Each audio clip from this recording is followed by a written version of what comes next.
சிலருக்கு வந்து இலகுவாக பட்டம் கொடுக்குறார்கள். இவர் ஒரு திருடன், இவர் ஒரு கொள்ளையர், இவன் போதவசத்துக்கு அடிமையானவன். ஆனால் இன்னொரு பக்கத்தில் பார்த்தீங்கன்னா கோட் ஷூட் போட்டுட்டு களவெடுக்கிறவங்களுக்கு எல்லாம் இங்கே ராஜ மரியாதை இருக்கு.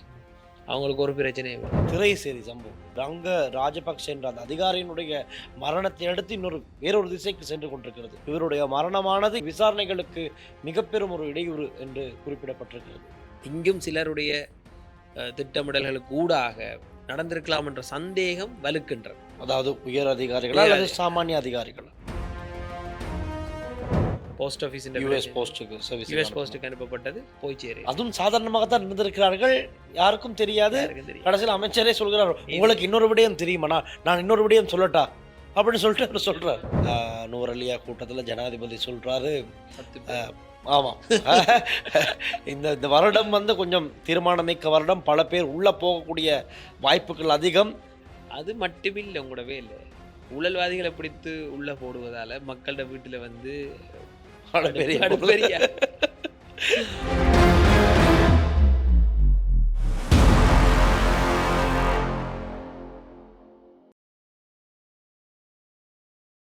துர்கா லட்சுமி வீடியோ கால் ஜோதிடம். எந்த பிரச்சனையாக இருந்தாலும் வீடியோ கால் மூலமாக சரி செய்யப்படும். அனைத்து பிரச்சனைகளுக்கும் 11 நாளில் தீர்வு.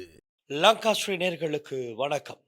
இலங்கையில் பெரும் பரபரப்பை ஏற்படுத்தியிருக்கின்ற ஒரு மரணம், அதாவது நிதி அமைச்சிலிருந்து 2.5 மில்லியன் அமெரிக்க டாலர்கள் காணாமல் போன சம்பவம் தொடர்பாக இடைநீக்கம் செய்யப்பட்ட 4 அதிகாரிகளில் ஒருவரான நிதியமைச்சின் வெளிநாட்டு வளங்கள் திணைக்களத்தின் உதவி பணிப்பாளராக செயற்பட்ட ரங்க ராஜபக்ஷ நேற்றைய தினம் தற்கொலை செய்து கொண்டதாக சொல்லப்படுகின்றது. இருப்பினும் அவர் உயிரிழந்திருக்கின்றார். ஒரு சிறிய கத்தி, அதில் அவருடைய உடலில் காலிலும் கையிலும் 3 வெட்டு காயங்கள் இருந்திருக்கின்றது. இதன் காரணமாகத்தான் அதிகமான இரத்த கசிவு ஏற்பட்டு எப்படியோ உயிரிழந்திருக்கின்றார். இந்த மரணம் இலங்கையில் ஒரு பெரும் பரபரப்பை ஏற்படுத்தி இருக்கின்றது. இது சம்பந்தமாக நிச்சயமாக பேசியாக வேண்டும். திரைசேரியில் இருந்த 2.5 மில்லியன் அமெரிக்க டாலருக்கு என்ன ஆனது சம்பந்தமாகத்தான் அனைவருடைய அவதானமும் இப்பொழுது சென்றிருக்கின்றது. ஆகவே இது உட்பட இன்னும் பல விஷயங்களை பேச இன்று தயாராகி இருக்கின்றோம். நம்மோடு இன்று இணைந்திருக்கின்றார் ராஜ்குமார் ரஜீவ்காந்த். நீண்ட நாட்களுக்கு பிறகு என்ன ஆனது ரஜீவ்? வணக்கம். முதல் வணக்கம். வணக்கம். என்ன நீண்ட நாட்களாக எங்கேயும் காணோம், இப்போ பிறகு இன்னைக்கு வந்திருக்கீங்க. சில பல வேலைகள், இப்போ மீண்டும் சந்திக்கிறோம், இனி தொடர்ச்சியாக சந்திப்போம். ராஜீவ், இப்போ பேசுறதுக்கு நிறைய விஷயம் இருக்கு. நான் பார்த்தேன் இறுதியாக நீங்கள் அந்த இந்தியாவில் பிடிப்பட்ட மீனவர் ஒரு சம்பந்தமாக விஷயம் ஒன்று கடற்தொழில் அமைச்சரை சார்ந்து பேச போயிருந்தீங்க. என்ன ஆனது அந்த விஷயம்? இந்த குறிப்பிட்ட தாக்குதல் சம்பவம் தயானஸ் அல்லது அஜந்தன் என்று அழைக்கக்கூடிய ஒரு மீனவர் மிக கடுமையாக தாக்கப்பட்டிருக்கின்றார். அந்த தாக்குதல் சம்பவத்துக்கு பிறகு அவரை இந்தியாவில் இருக்கக்கூடிய ஊடகங்கள், அங்கே இருக்கக்கூடிய சமூக வலைத்தளங்களில் இலங்கையினுடைய கடற்கொள்ளையர் என்ற மாதிரி எல்லாம் போட்டு கொண்டிருந்தாங்க.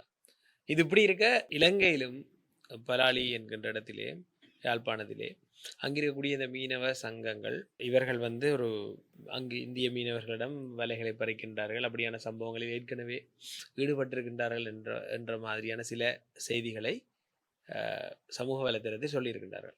முதலில் இதன் உண்மைத்தன்மையை நாங்கள் ஆராய வேண்டும். அதற்கு எல்லாவற்றுக்கும் முன்னர் நாங்கள் ஆரம்பத்திலே 2 நாட்களுக்கு முன்னர் எங்களுடைய தோழர்கள் சிலர் நேரடியாக அஜந்தனுடைய வீட்டிற்கு சென்றிருந்தார்கள். அவரோடு சென்ற மிகுதி 4 மீனவர்களையும் சந்தித்தும் பேசியிருந்தார்கள். எங்களுக்கு கிடைத்த தகவலின்படி அங்கு இடம்பெற்ற சம்பவங்கள் வெவ்வேறாக இருக்கின்றது. ஒரு திருட்டு சம்பவம் மாதிரி இல்லை, ஆனால் தொடர்ச்சியாக விசாரணை ஒன்று செய்யப்படும். ஏதோ ஒரு வாக்குமூலம் நடந்திருக்கு. ஏதோ ஒன்று அவங்களுக்கு 2 பேர்களையும் ஒரு கருத்து முரண்பாடு அல்லது ஏதோ ஒரு முயற்சியும் நடந்திருக்கலாம். இதில் முக்கியமாக கவனிக்கப்பட வேண்டிய ஒரு விடயம் என்னவென்றால், இந்தியாவினுடைய மீனவர்கள் இலங்கையினுடைய கடற்பரப்பிற்குள் தான் வந்திருக்கின்றார்கள். அதன் பிற்பாடு தான் இந்த விடயங்கள் இடம்பெற்றிருக்கின்றது. அரசியல் ரீதியாக மிக நீண்ட காலமாக இருக்கக்கூடிய ஒரு பாரிய பிரச்சனை இந்தியாவினுடைய அத்துமீறல். இந்தியாவிலிருந்து, தமிழகத்திலிருந்து வரக்கூடிய மீனவர்கள் இலங்கையினுடைய கடற்பரப்பிற்குள் வந்து இலங்கையினுடைய கடல் வளத்தை மிக மோசமாக எடுத்துக்கொண்டு ட்ரோலர் படகுகள், இந்த டீப்சி ஃபிஷிங் எல்லாம் வந்து எங்களுடைய வளங்களை முற்றாக அழிக்கிற ஒரு செயற்பாட்டில் தொடர்ச்சியாக ஈடுபட்டிருக்கிறார்கள். அந்த மாதிரி தருணங்களில் இலங்கையினுடைய மீனவர்களுடைய படகுகள் சேதமாக்கப்பட்டிருக்கு, வலைகள் அறுக்கப்பட்டிருக்கு, பலர் பல்வேறு துன்பங்களை அனுபவித்திருக்கின்றார்கள். எந்த ஒரு சந்தர்ப்பத்திலையும் ஒரு இந்திய தமிழ்நாட்டு மீனவரை பிடித்து அடித்து சித்திரவதை செய்ததாக நாங்கள் அறியவில்லை. குறித்த இந்த சம்பவம் கூட மிக மோசமாக தாக்கப்பட்டிருக்கின்றார். கைதாகி கைதாகி பாதுகாவலில் போலீஸ் பாதுகாப்பிலே வைத்தியசாலையில் இருக்கிறார். ஒரு அறுவை சிகிச்சை அவருக்கு செய்யப்பட்டிருக்கிறது. 14க்கு மேற்பட்ட தையல்கள் மோசமாக தாக்கி இருக்கிறார். தலையிலும் முகத்திலும் எல்லாம் போடப்பட்டிருக்கின்றது. என்னை பொறுத்தவரையில் குற்றவாளியை அல்லது ஒரு பிரச்சனை சம்பவத்தை நாங்கள் ஓரளவுக்கு தான் எங்களுடைய பலத்தை பயன்படுத்த வேண்டும். எங்களுடைய அத்தனை கோபத்தையும் நாங்கள் காட்ட முடியாது. இவ்வளவு பெரிய தாக்குதலை நிகழ்த்தி இருக்க தேவையில்லை. இதை மிக சாதாரணமாக கடந்து போக முடியாது. இது ஒரு தனிப்பட்ட சம்பவம் தான். ஆனால் 2 நாட்டுக்கிடையில் இடம்பெறும் பொழுது இதனை பலர் கூர்மையாக்கி 2 சமூகங்களுக்கு இடையிலே பிரச்சனை போல அல்லது தமிழ்நாட்டுக்கும் இலங்கையில் இருக்கக்கூடிய மீனவர்களுக்கும் இடையிலான பிரச்சனை போல கட்டமைக்கக்கூடிய வாய்ப்பு எல்லாம் இருக்கின்றது. அந்த மாதிரி செய்யக்கூடாது. ஆனால் இனியும் இப்படி இடம்பெறாமல் இருப்பதற்கான வழிமுறைகள் என்ன என்பதை நாங்கள் முதலில் ஆராய வேண்டும். அதற்கு எல்லாவற்றிற்கும் முன்னர் அந்த குறித்த மீனவர் உடனடியாக இலங்கைக்கு அனுப்பப்பட வேண்டும். இலங்கையில் தான் அவருக்கான விசாரணை இடம்பெற வேண்டும். ஏனென்றால் அங்கே ஏற்கனவே அவர் தாக்கப்பட்டிருக்கின்றார். அந்த தாக்குதல் சம்பவத்தை நாங்கள் கண்டிக்கின்றோம். அதேபோல் இலங்கையின் கடற்பரப்பிற்குள் கடல் வளங்களை சூறையாடுகின்ற இந்த நடவடிக்கைகளை இந்தியாவிலிருந்து செய்யக்கூடிய, தமிழ்நாட்டிலிருந்து செய்யக்கூடிய சில மீனவர்கள் உடனடியாக நிறுத்த வேண்டும். 2 பேருமே தமிழ்நாட்டில் இருந்தாகட்டும் அல்லது வடக்கில் இருந்து மீன்பிடிக்க செல்பவர்களாகட்டும் மிகவும் கடினமாக தங்களுடைய வாழ்வாதாரத்திற்காக உழைக்கும் தரப்பினர். அவர்கள் உழைக்கத்தான் வேண்டும். அவர்கள் தங்களது வாழ்வாதாரத்தை செய்யத்தான் வேண்டும், தொழிலை செய்யத்தான் வேண்டும். ஆனால் இன்னொருவருக்கு பாதகத்தை ஏற்படுத்தாதவாறு அதனை செய்ய வேண்டும் என்பதுதான் எங்களுடைய கோரிக்கை. குறிப்பாக எமது நாட்டினுடைய பிரஜை ஒருவருக்கு, எங்களுடைய சகோதரர் ஒருவருக்கு ஒரு பிரச்சனை நிகழும் பொழுது ஒரு நாடாக நாங்கள் சில கோரிக்கைகளை முன்வைக்க வேண்டும் உடனடியாக. அவர் குற்றவாளியாக இருந்தாலுமே கூட எங்களுக்கு அது பொறுப்புத்தான் நாங்கள் அதனை பார்த்துக்கொள்ளும். என்றால் அங்கு மிக மோசமாக அவர் நடத்தப்பட்டிருக்கின்றார். நேற்று குறிப்பாக இங்கிருக்கின்ற கடத்தொழில் அமைச்சுக்கு நாங்கள் சென்றிருந்தோம். அமைச்சர் அங்கு இருக்கவில்லை. பணிப்பாளரிடம் நாங்கள் முதலில் அவர் சென்ற பொழுது அவர்களுடன் பேசுவதற்கே ஒரு தயாரற்ற நிலையில் இருந்தால் நாங்கள் முரண்பட்டிருந்தோம். அவருக்கு எந்த செய்திகளும் தெரியாது. நாங்கள் சில முரண்பாடான கருத்துக்களை தெரிவித்த பொழுதுதான் உடனடியாக அழைப்புகளை எடுத்தார். அழைப்புகளை எடுத்து அங்கே கேட்டு இங்கே கேட்டு பேசியிருந்தார். குறிப்பாக உங்களுக்கு தெரியும், இந்த இலங்கையினுடைய இந்தியாவுக்கான தூதுவர் ஆலயம் சென்னையிலும் இருக்கின்றது. இலங்கையினுடைய 2வது தூதுவர் அங்கே இருக்கின்றார். கேதீஸ்வரன், முன்னர் மஹிந்த ராஜபக்சாக்களோடு இருந்த ஒருத்தர் தான், இப்போ என்பிபியில் இருக்கிறார். அவர் அங்கு என்ன செய்கின்றார் என்பதை நாங்கள் அறிய வேண்டும். என்றால் சென்றோம் இந்த தேர்தல் நேரத்திலே சில கட்சிகளுக்காக போய் மீனவர் பற்றி பேசுகின்றன, தேர்தல் பிரச்சாரங்கள் நடக்கும் பொழுது அந்த அதுகளுக்குள்ள போயிட்டு நாங்கள் மீனவர் பிரச்சனை ஆராயின்றோம் எல்லாம் பேசி ஏனைய கட்சிகள் அவருக்கு எதிராக முறைப்பாடெல்லாம் செய்திருக்கு. அப்போ மீனவர் பிரச்சனையை வச்சு அங்கே அரசியல் செய்கிறதுக்கு அவர் போனவர் இல்லை. இந்த பிரச்சனைக்கான தீர்வை சரியாக எட்ட வேண்டும். எங்களுக்கு அதில் பல பார்வைகள் இருக்குது. அந்த சம்பவங்கள் தொடர்பான தொடர்ந்து அவதானித்து கொண்டிருக்கிறோம்.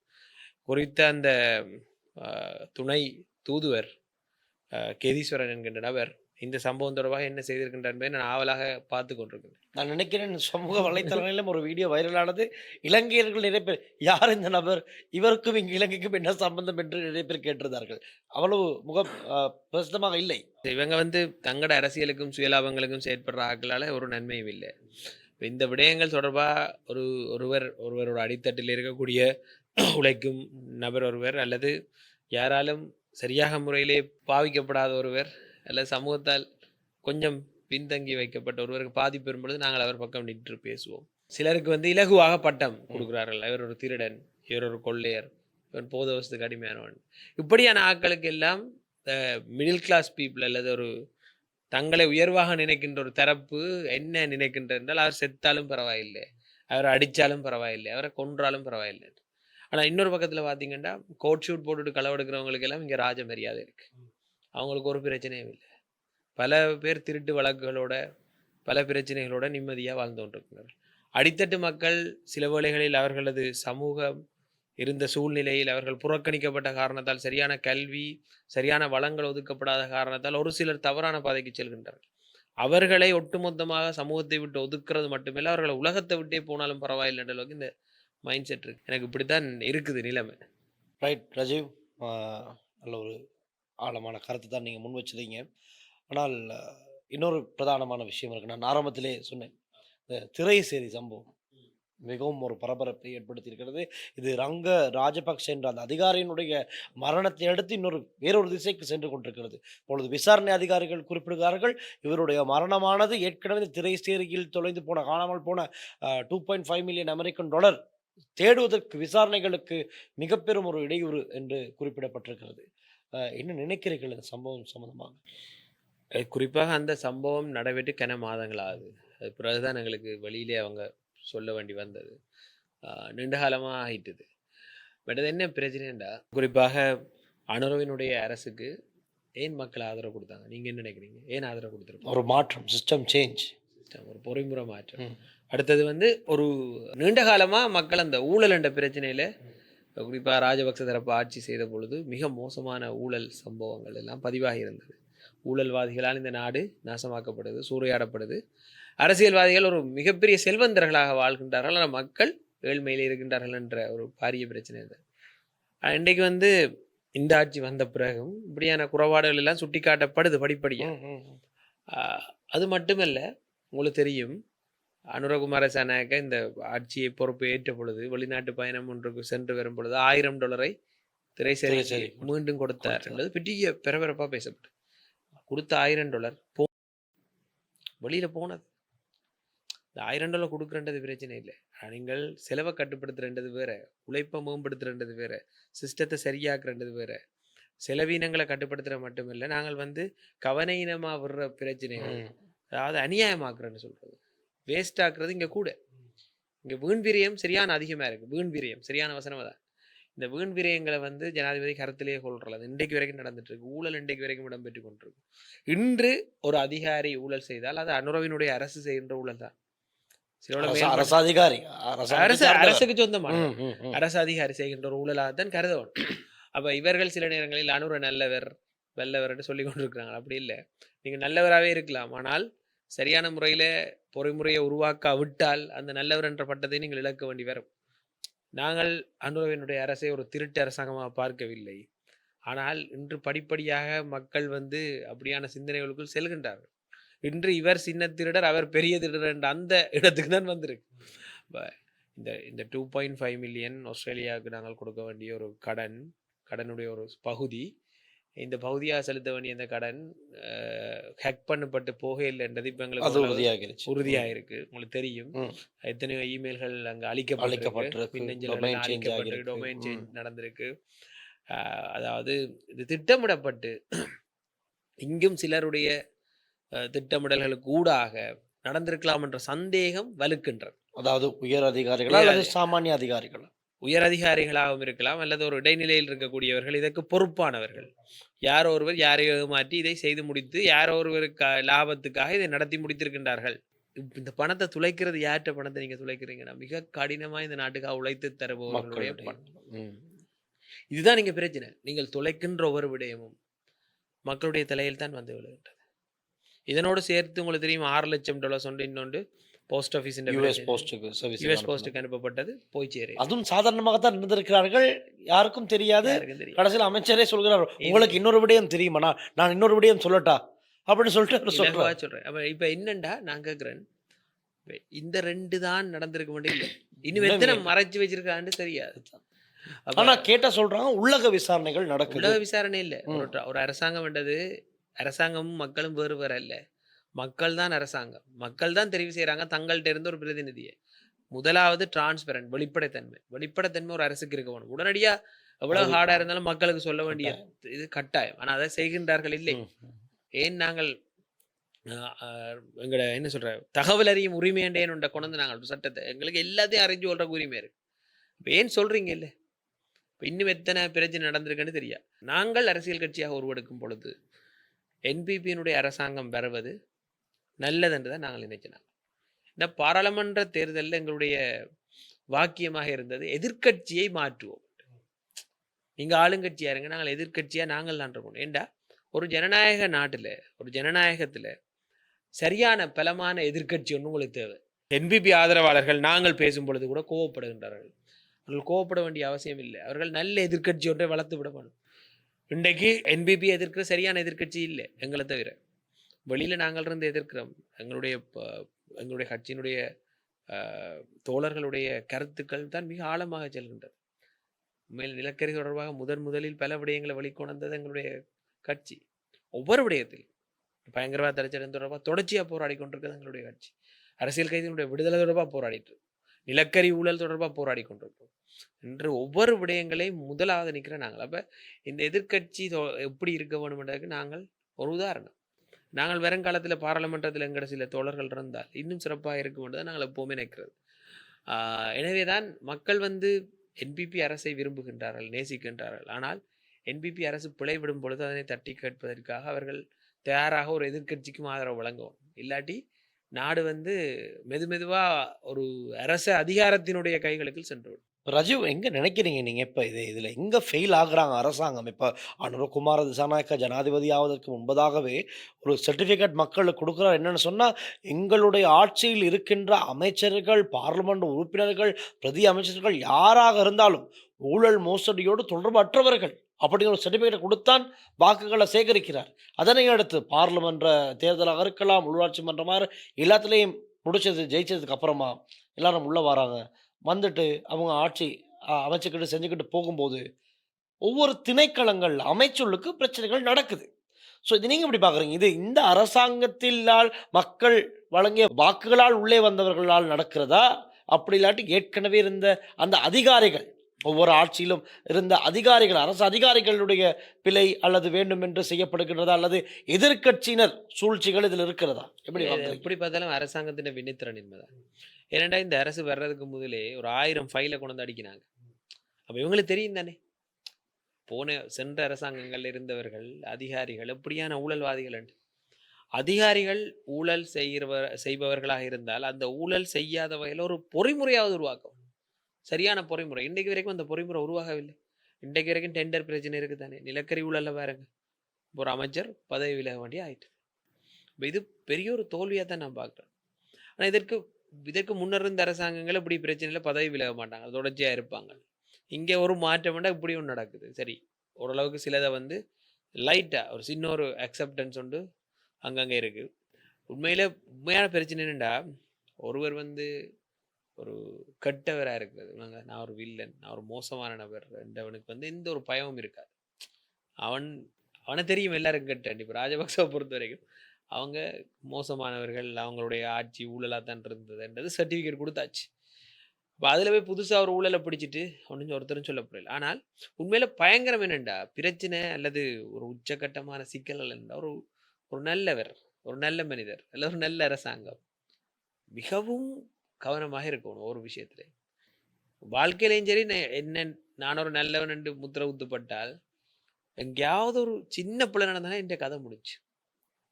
அதான் பிரச்சனை. அதால தான் இந்த அரசாங்கம் இப்படியான பிழைகளை விடும் பொழுது மக்களுக்கு பெரிய அளவில் நம்பிக்கை இல்லாமல் போயிடும். அதுக்கு பிறகு என் ராஜபக்ச தரப்பு செய்த ஊழல்களை விடவாண்டு கேள்வி கேட்டால் பிழைச்சிரும். அவங்க ஊழல்வாதின்னு தான் உங்களுக்கு போட்டது. இப்போ நீங்களும் அதே விஷயங்களை செய்றீங்களா? எங்க புள்ள நடந்திருக்கு, இது இப்படி தான் நிப்பாட்டுறது. ஆனால் இன்னைக்கு நூறலியாவில் நடக்கின்ற மேதின கூட்டம் நடந்து கொண்டிருக்கு. நூறலியா கூட்டத்தில் ஜனாதிபதி சொல்றாரு, ஆமாம், இந்த வருடம் கொஞ்சம் தீர்மானமிக்க வருடம், பல பேர் உள்ள போகக்கூடிய வாய்ப்புகள் அதிகம், எல்லாம் எதிர்பார்த்துருங்க, ஊழல் மோசடிக்காரர்கள் இப்போ பதற்றி கொண்டிருக்க அத்தனை பேரும் உள்ள போறாங்க அப்படின்னு ஒரு எச்சரிக்கைன்னு சொல்லியிருக்காரு. அது இல்லை, இப்போ நீங்கள் இவ்வளவு நாள் ஆச்சு ஊழல்வாதிகள் எப்படிங்க, ரைட், நீங்கள் ஊழல்வாதிகள் என்று சொன்ன நபர்கள் யார்? குறிப்பாக சென்ற அரசாங்கங்கள் இருந்தவர்கள். அவர்களை பிடிச்சி உள்ள போடுங்க, இவ்வளோ டைம் எடுக்கிறீங்க. அது மட்டுமில்லை, உங்களோட வேலை ஊழல்வாதிகளை பிடித்து உள்ள போடுவதால மக்களோட வீட்டுல இல்ல, அதுக்காக ஊழல்வாதிகளை பிடிக்க வேணாம் யாரும் சொல்லல. ஊழல்வாதிகளை பிடிக்கிறன்றது ஒரு மொத்த செயற்பாட்டில் ஒரு சிறிய பகுதி. அதை விட இந்த நாட்டை முன்னேற்றது, மக்களுடைய வாழ்வாதாரத்தை முன்னேற்றது பாரிய பெரிய சுமையா இருக்கு எங்களுக்கு. உங்களுக்கு தெரியும், இந்த நாட்டில் எவ்வளோ சிக்கல்கள் இருக்கு. இளைஞர்கள் ஒரு பாரிய பின்னடைவை நோக்கி போய் கொண்டிருக்காங்க. போதைப்பொருள் கலாச்சாரம் படுமோசமா இருக்கு, வெளியில பேசப்படுற இல்லை. சாதாரணமா அதில் பாதிக்கப்பட்ட சில பேரை சந்திக்க, சில பெற்றோரை சந்திக்கல, சில ரீஹபிலிட்டேஷன் சென்டர்ஸ், புனர்வாழ்வு மையங்களுக்கு போய்க்கலாம் தெரியுது. இந்த நாடு அதல பாதாளம் நோக்கி இன்னொரு வழியில போய்க்கொண்டு ஆனா இப்ப நிறைய அளவான போதைப் பொருள் பிடிப்படுது தானே. கடல் வழியா பிடிப்படுது. இந்த தேரர்கள் கொண்டு அது வந்திருக்காங்க. 22 பேர் தேரர்கள் வேற கொண்டு வந்திருக்காங்க. அதெல்லாம் அது நான் பிடிபடுது எப்படி தானே. பார்க்குறேன்டா, ஆ. பிடிபடுறது இவ்வளவா இருந்தா, உள்ள வாரது இதை விட பல மடங்கா இருக்கும்னு தான் நான் சிந்திக்கிறேன். ஏனென்டா, உள்ள வந்தபடியா, உள்ள பெரியோர் அளவு வர்றபடியா தான் இவர்களுக்கு இவ்வளோ பெரிய 110 கோடி பிடிபட்டாலும் இன்னும் கொண்டுற அளவுக்கு இருக்கிறாங்கண்டா, உள்ள இது பெரிய வியாபாரமா நடந்து கொண்டிருக்கு. தேரர்கள்ன்ற பிரச்சனை இருக்குதானே. தேரர்ன்ற பிரச்சனை என்னோட பலர் ஆ. முரண்படுறாங்க. தேரர் இல்லையே. இப்ப தேரர் தானே எல்லாரும். சரியா? இப்ப தேரர் இவங்க கெட்ட தேரர், அவன் நல்ல தேரர். இன்னும் அது பிரச்சனை இல்ல. நான் என்ன சொல்றேன்டா, அதுவும் வந்து நீங்கள் ஒரு மதத்துக்கு முன்னுரிமைய குடுத்து, அவர்கள கால்ல விழுந்து கும்பிட்டு, இதண்டி செய்தாலாம் இந்த பிரச்சனை எல்லாம் வருது. எல்லாரையும் ஒரு லிமிட்டோட வச்சிருந்தீங்கன்னா சரி. அவர்கள் வந்து இதே போல தான் வடகிழக்குல காணிய பிடிக்கிறது, என்னென்ன விஷயங்கள செய்றதுலாம் போய் கொண்டிருக்கும். எனவே இந்த இது தேரர் மாற்ற வேலைகள பார்க்கும் பொழுது எனக்கு என்னன்னா, நான் சொல்றேன், ஒரு 2 வருஷம், ஒரு 5 வருஷம் வந்து சிசிடிவி அவ்வளவும் செக் பண்ணணும். கண்காணிப்பு கேமராக்கள் அத்தனையும் அதாவது ஏர்போர்ட்ல விமான நிலையத்திலிருந்து இவர்கள் வெளியேற பகுதி விஐபி தளத்துக்களாலையும் பலர் வெளியேறி இருக்கிறார்கள். முதல்ல இந்த 2 தளத்தையும் மிக அவதானமாக பரிசோதிக்க வேண்டும். இதற்கு முன்னர் என்ன நடந்திருக்கட்டும், இவர்கள் சரியான முறையிலே இவர்கள் வந்து பரிசோதிக்காமல் அனுப்பியிருந்தால் இப்படி இவர்கள் ஏற்கனவே பல கோடிக்கணக்கான போதைப் பொருட்களை உள்ளே கொண்டு வந்திருப்பார்கள் ஆனால் ஒரு என்பது தகவல் கிடைச்சது. இந்த தேரர்களோட சம்பந்தப்பட்ட விசாரணையில ஏற்கனவே இதே மாதிரி ஒரு குரூப் மார்ச் மாசம் பல பொருட்கள கொண்டு வந்துட்டாங்க கொண்டு உள்ளுக்கு. வந்திருப்பாங்க. அதுதானே ம். தெரியும். இப்போ உங்களுக்கும் எனக்கும் தெரிஞ்சது இது 110 கோடி என்று சொல்றோம். இத மாதிரி 1000 கோடி உள்ள வந்திருக்கலாம். அப்ப இத பின்னால சென்று விசாரிக்கணும். இன்றைக்கு வந்துட்டு இருக்கான்னு தெரியாதுங்க. இப்ப நாட வந்து இன்னும் சரியான முறையில பல ம். விடயங்கள்ல டைட் பண்ணணும். அரசாங்கத்துக்கு ஒரு சவால் இருக்கு, ம். இல்லைன்னு இல்ல. ஆனால் அந்த சவால் என்னன்னு தெரிஞ்சோண்டு தான் இந்த அரசாங்கம் இந்த பொறுப்பை ஏற்றது. அவர்களுக்கு தெரியும். நாங்கள் நாங்கள் வந்திருப்பது இப்படியான ஒரு இடத்துக்கு. இதுல இருந்தான் இந்த அரசை நாங்கள் கொண்டு போகிறோம். அப்ப எனவே இது ஒரு காரணம் சொல்ல முடியாது. இதுல இருந்து எப்படி முன்னுக்கு போகலாம்ன்றது தான் பார்க்க வேண்டும். ரஜீவ் அண்மையில மஹிந்த ராஜபக்ஷ சொல்லியிருந்தார் ஒரு விஷயம். ஆட்சி அதிகாரத்தை பிடிப்பதற்கு எங்கள்ட்ட ஒரு சிறந்த திட்டம் இருக்கிறது. நாங்க சொல்ல மாட்டோம். விரைவில ஒரு பெரிய மாற்றம் நடக்கும்னு. என்ன அந்த கதை என்ன அர்த்தம்? நான் உங்கள்ட்ட தான் சந்திச்சு கேட்கணும்னு இருந்தேன். எதுவும் இது பின்னணியில சூழ்ச்சி இருக்கா? இல்லாட்டி இப்ப இலங்கையில நடக்கிற பல பிரச்சனைகளுக்கு, அ பல மோசடிகளுக்கெல்லாம் ஏதோ இவருடைய அந்த திட்டம் தான் காரணமா அப்படிங்கிற ஆங்கிள்லயும் மக்கள் பார்க்குறாங்க. கேள்விகள் கேட்குறாங்க. ராஜபக்ச நீங்க என்ன நினைக்கிறீங்க? ராஜபக்ச தரப்பை பொறுத்த வரைக்கும் இதுக்கு முன்னர் ஒரு தேர்தலில் இதே மாதிரி தோல்வி அடைந்தவர்கள். மைத்ரிபால சிறிசேன வந்தார். அதற்கு பிற்பாடு அவர்கள் எப்படி எழுச்சி அடைந்தார்கள் என்றதை நான் பார்க்கணும். அதுல வந்து அவர்களுக்கு இந்த முஸ்லீம் சமூகத்தின் மீது இன இருந்த ரீதியானதான். இனவாதம். ஆனா இன்றைக்கு இவர்களுக்கு அந்த இனவாத விடயம் வந்து அவ்வளவு சாதகமா இல்லை. பல விடயங்களை முயற்சி செய்து பார்த்தவர்கள். இன்னைக்கு சிங்களவர்களே தேரர்களுக்கு எதிரா கதைக்க தொடங்கிட்டாங்க. பல அப்படி ஒரு மாற்றம். ஒரு ஒரு ஒரு சில இல்ல இன்னும் அந்த அவருடைய இனவாத மைண்ட் செட் இருக்கு. அது இல்லாம இல்ல. ஆனால் ராஜபக்சக்களினுடைய இனவாதத்துக்கு துணை போற அளவுக்கு இல்லை என்ற ஒரு இது இருக்கு. அது நான் அவதானிக்கிறேன். அப்ப ராஜபக்சக்களுக்கு இன்றைக்கு வந்து எடுக்கக்கூடிய ஒரு சூத்திரமாக இருக்கக்கூடியது என்ன பொறுத்த வரைக்கும் இந்த அரசாங்கம் விடுகின்ற பிள்ளைகள் முன்னேற்றம் இல்லாத அந்த தேங்கி நிற்கிற நிலை ஒன்று, ஒரு தேக்கமான நிலை ஒன்று இருக்குது. அது அடுத்த ஒன்று இருக்கு. மற்றது மறுமுனையில் நீங்க பாருங்க, டொலருண்ட தாக்கம், எரிபொருளின் விலையேற்றம் தொடர்ச்சியாக மக்களுடைய வாழ்வாதாரம், மக்களுடைய செலவு அதிகரிக்கின்ற தன்மை ஒன்று இருக்கு. பணவீக்கம் ஏற்படுகின்ற தன்மை ஒன்று இருக்கு. எனவே மக்கள் வந்து தங்களுடைய அன்றாட வாழ்க்கைன்றதான் மக்களின் முதலாவது ப்ரியோரிட்டி என்று சொல்லுவாங்க. மக்களுடைய முதன்மையான தேவை தங்களுடைய அன்றாட வாழ்க்கை. யார் ஆட்சி செய்தா என்ன நடந்தா என்ன, இங்கு பெரும்பான்மையான அவர்களுடைய அன்றாட வாழ்க்கை சுமூகமா இருக்க வேண்டும். அந்த அன்றாட வாழ்க்கையில மக்கள் சலிப்படையும் பொழுது, அவருடைய வருமானம் போதாமையை உணரும் பொழுது, அரசாங்கம் சொன்ன விடயங்களை செய்யல என்று உணரும் பொழுது, அவர்கள் இன்னொரு தரப்புல நம்பிக்கை வைக்க வேண்டிய தேவை வந்துடும். எனவே அந்த இடத்துக்கு மக்கள் மெதுவாக தள்ளப்படுவார்கள். எனவே இந்த விடயங்களை வந்து அனுர அரசு கவனத்தில் கொள்ளணும். இதுதான் அவர்களுக்கு இருக்கக்கூடிய திட்டமா இருக்கும். இன்றைக்கு அனுரவினுடைய அரசாங்கத்தில் இடம்பெறுகின்ற சில விடயங்கள், அதை வந்து சிங்கள மக்கள் மத்தியில் இவர்கள் எப்படி கொண்டு சேர்க்கின்றார்கள்.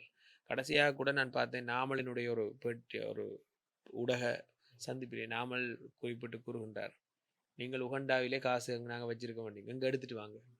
தொடர்ச்சியாக சேலஞ்ச் பண்ணுறாங்க, சவால் விடுறாங்க, எங்க காசு எடுத்துட்டு வாங்க. அப்போ நீங்கள் சொன்ன விடயத்தை அதில் செய்யலை. அவங்க யாரையுமே இன்றைக்கு வரைக்கும் உங்களுக்கு பிடிச்சு உள்ள போடலாம் தான் இருக்கு. யாரையுமே ஈவன் கோட்டபாய வந்து நாங்கள் அறகலை நிகழும் பொழுது அவர் ஒரு பொருளாதார குற்றவாளி, நாங்கள் நிச்சயமாக அவரை கைது செய்து சிறையில் தள்ளுவோம். இன்றைக்கு அவரோட சிரிச்சு பேசி நீதிமன்றமே கூறிடுச்சு. அப்படியும் கூட இன்னைக்கு அப்ப என்னடா நீங்கள் வந்து சரியான முறையில் இந்த ஆரம்பத்திலேயே இதுகளை செய்யாதுன்ட்டு அவங்க திரும்ப எழுச்சி அடையலாம். என்னடா நீங்க வீழ்ச்சி அடையும் பொழுது இன்னொருவர் எழுச்சி அடைவார். அது யாராக இருக்கும்னு எங்களுக்கு தெரியாது. சஜித் பிரேமதாஸை பொறுத்தவரையில் மக்கள் மத்தியில் அவருக்கு ஒரு செல்வாக்கு குறைந்து கொண்டு போகுது அவருடைய சில பேச்சுக்களால். அவர் இப்போ எதிரான ChatGPT தானே, அதுதான் அது ஒரு பிரச்சனை இருக்கு. அப்போ இங்கால பக்கம் நான் பார்க்குறேன் சில வேளையில் வந்து நாமல் ராஜபக்சக்கான அந்த ஆதரவு தளம் வந்து இவர்கள் விடுகின்ற பிழையிலிருந்தான் உருவாகலாம். இந்த முறை இனவாதம் இல்லை, சில வேளை இவர்கள் பிழையிலிருந்து உருவாகலாம். ஆனாலும் மக்களுக்கு வந்து பாரிய ஒரு அபிமானம் என்பிபி மீது இருக்கின்றது, அனுரவ் மீது இருக்கின்றது. அந்த அபிமானம் வந்து காப்பாற்றப்படுகின்றதா என்கின்ற கேள்வி பெரிய அளவில் இருக்கு. இப்போ நீங்கள் டாலர் வந்து கிட்டத்தட்ட 3 வீதத்துக்கு மேலே இந்த வருடத்துக்குள்ள கூடியிருக்கு டாலர் எங்களோட நாணயத்துக்கு எதிராக. இப்போ இதனால் என்ன நடக்கும்னா நாங்கள் முழுமையாக இறக்குமதியை நம்பி இருக்கிற ஒரு நாடு. மருந்து பொருட்கள்ல இருந்து, அத்தியாவசிய பொருட்கள்ல இருந்து, பருப்புல இருந்து, கிழங்குல இருந்து எல்லாம் நாங்கள் இறக்குமதி செய்கிறோம். அத்தியாவசிய பொருட்களை சொல்கிறோம். அதுக்கு எரிபொருள் முழுமையாக நாங்கள் இறக்குமதி செய்கிறோம். அப்போ எங்களுக்கு என்ன எல்லா இறக்குமதிக்கும் நாங்கள் அதிகமாக காசு கொடுக்க வேண்டி வரப்போகுது. இப்படி கொடுத்து கொண்டு போய் எங்களுக்கு உள்நாட்டில் பணவீக்கம் ஏற்படும். பொருட்கள் செய்ய வேண்டிய விலை தொடர்ச்சி அதிகரிக்கும். இந்த பணவீக்கம் ஏற்படையில் எங்களுக்கு இருக்கின்ற சம்பளம் போதாமல் இருக்கு. ரைட், சேமிப்பு குறைய போகுது, மக்களுடைய கொள்வனவு சக்தி மறுமுனையில் குறையும். இப்படியான சம்பவங்கள் நடக்கல மக்களுக்கு சுமை அதிகரிக்கும். வாழ்க்கை செலவு சுமை. இந்த சுமை அதிகரிக்கல மக்கள் மத்தியில் என்ன தோன்றும்? சலிப்புத்தன்மை. இந்த சலிப்புத்தன்மை தான் இந்த எதிர்க்கட்சிகள் தங்களுடைய அரசியலுக்காக பயன்படுத்தி கொள்ளுங்கள். இந்த சலிப்புத்தன்மை ஏற்படாதவாறு அரசாங்கம் சரியான முறையில் செயற்பட வேணும். ஆனால் செயற்படுறது இல்லை. உங்களுக்கு டித்வா புயலில் பாதிக்கப்பட்டவர்களுக்கு இன்றைக்கு வரைக்கும் சரியான முறையில் எதுவும் செய்து கொடுக்கப்படல. கட்டி கொடுக்காம இன்றைக்கு வரைக்குமே தற்காலிக தங்குமிடங்கள்ல மக்கள் இருக்கிறார்கள். சரியான முறையில் யாரும் வெளியில கொண்டு பேசினா தான் தெரியுது. நாங்கள் தொடர்ச்சியா சொல்லி. ஆனால் நேற்றைய ஒரு செய்தி கிடைத்தது. நேற்று காலையில் இன்னமும் இந்த முகாம்களில் இருப்பவர்கள், இடைக்கால முகாம்களில் தங்க வைக்கப்பட்டிருப்பவர்களுக்கு என்ன நீட்ஸ் இருக்கோ அது உடனடியாக இந்த மாதத்திற்குள், அதாவது இந்த மாதம் அல்லது அடுத்த மாதத்திற்குள் முடித்து கொடுக்க வேண்டும் அப்படின்னு சொல்லியிருக்காரு ஜனாதிபதி. நடந்தா சரி, நடந்தா சரி, நடந்ததான் உண்மை. மேட்டது இவ்வளவு காலம் எடுக்க தேவையில்லை. இந்த இள மக்கள், அடித்தட்டு மக்களை பாதிக்கிற விடயங்களை வந்து நீண்ட காலத்துக்கு இழுத்தடிக்கிற அதே தன்மை தான். மற்றபடி அரசாங்கம் வந்து இந்த அரசாங்கம் முழுமையாக இந்த ஆட்சி காலத்தில் இருக்க வேணும். இதுக்கு பிறகு நல்ல ஒரு அரசு தான் பெறணும். அல்லது வாரண்டா இப்போ எங்களை ஒரு அமைப்பு இன்னும் யாருக்கு தான் ஆப்ஷன் இருக்குது நாட்டில். அப்படி இல்லை. இப்போ நீங்கள் போனப்புற தேர்தலில் உங்களுக்கு அனுரகுமார வேற நீ கனவுல நினைச்சிருக்க மாட்டேன். கோட்டா வரும் பொழுது எல்லாரும் நினைச்சது கோட்டா ராஜபக்ச தரப்பு வந்து இன்னொரு 20 வருஷத்துக்கு ஷுவரா ஆட்சியில் இருக்கும். அலி சப்ரி அப்படிதான் முஸ்லீம் சமூகத்துக்கு கூறினார், எல்லாரும் போடுங்க 20 வருஷத்துக்கு எங்களை அசைக்கலான். 2 வருஷம் முடிஞ்சு போச்சு. அதனால அரசியலை பொறுத்த வரைக்கும் யார் வருவார் ரெண்டெல்லாம் உங்களுக்கு சொல்ல முடியாது. திடீரென்று யாரும் வரலாம். ரைட். ஆகவே நன்றி ரஜீவ் அவர்களுக்கு. நன்றி. இன்று எங்களுடைய கலையகத்துக்கு வருகை தந்து இந்த விடயங்களை மூடு பகிர்ந்து கொண்டமைக்கு நான் நினைக்கிறேன் மீண்டும் அடுத்த வாரமும் நாங்கள் புதிய விஷயங்களோடு சந்திக்கலாம். நிச்சயமாக. ரைட், நன்றி. நன்றி டிஷா. தொடர்ந்தும் லங்கா ஸ்ரீயுடன் இணைந்திருங்கள். இந்த கலந்துரையாடல் சம்பந்தமான உங்களுடைய கருத்துக்களையும் கீழே கமெண்ட் செக்ஷனில் பதிவிடுங்கள். மீண்டும் மற்றொரு நிகழ்ச்சியில் சந்திக்கலாம். ஒளிப்பதிவாளர் விஜயகுமாருடன் நான் டில்ஷான் வின்சன். நன்றி, வணக்கம். துர்கா லக்ஷ்மி வீடியோ கால் ஜோதிடம். எந்த பிரச்சனையாக இருந்தாலும் வீடியோ கால் மூலமாக சரி செய்யப்படும். அனைத்து பிரச்சனைகளுக்கும் 11 நாளில் தீர்வு.